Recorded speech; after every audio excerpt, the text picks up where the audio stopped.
कुरान आयत 448 को अक्सर कोट किया जाता है कि ये वो कोट है जो दिखाता है कि कैसे कुरान बिल्कुल ही मूर्तियों के अगेंस्ट है। यहाँ भी हम देखते हैं कि do not associate partners with God, यानी भगवान के अलावा किसी और के भक्त मत बनो, किसी और की पूजा मत करो। यही सेंटिमेंट कुरान चैप्टर 31 आयत 13 में दिखता है कि केवल भगवान की पूजा करो। तो ये कहना कि सारे मुस्लिम्स सारे नॉन मुस्लिम्स को काफिर मानते हैं, ये एक बहुत ही गलत नोशन है। जो लोग नफरत फैलाना चाहते हैं उन लोगों के द्वारा ऐसी चीजें फैलाई जाती हैं। इस्लाम शब्द का मतलब ही होता है सबमिशन बिफोर द गॉड, भगवान के सामने झुकना, और मुस्लिम शब्द का मतलब होता है जो इंसान भगवान के सामने झुकता है। इसलिए एक लिबरल मुस्लिम के पर्सपेक्टिव से कोई भी इंसान जो किसी भी धर्म में मानता है वो एक मुस्लिम है, क्योंकि अपने धर्म में उसने भगवान को जो भी नाम दिया है वो उस भगवान की पूजा कर रहा है और भगवान के सामने झुक रहा है। और ये मेरा कोई पर्सनल ओपिनियन नहीं है, एक्चुअली में ऐसा है। उस समय में भी अरेबिया में बहुत से और धर्म हुआ करते थे। अगर आप कुरान चैप्टर 2 वर्स 62 देखोगे तो उसमें ज्यूज, क्रिश्चियंस और साबियंस को काउंट किया गया है अमंग द बिलीवर्स, कि ये वो लोग हैं जो भगवान में विश्वास रखते हैं। इसमें मेंशन किया गया है लड़ाई के बारे में, लड़ाई उन लोगों से जो सिर्फ एक मूर्ति को भगवान मानते हैं। करीब 600 एडी के अराउंड एक ट्राइब होती थी कुराइश ट्राइब नाम से। ये आज के दिन के सऊदी अरेबिया के रीजन में रहती थी। इनका मानना था कि इनका सेंट्रल भगवान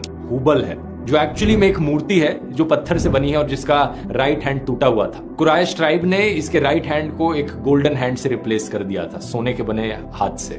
अब इस मूर्ति को एक्चुअली में तोड़ा जाता है प्रॉफिट मोहम्मद के द्वारा साल 630 एडी में। अब यहाँ पर माइथोलॉजिकल कहानियों को और एक्चुअल हिस्ट्री को कंफ्यूज मत करना एक दूसरे से। अभी जो बताई मैंने वो एक्चुअल प्रूवन हिस्ट्री है, और उससे पहले जो कहानियां थी वो माइथोलॉजिकल कहानियां थी, बिब्लिकल कहानियां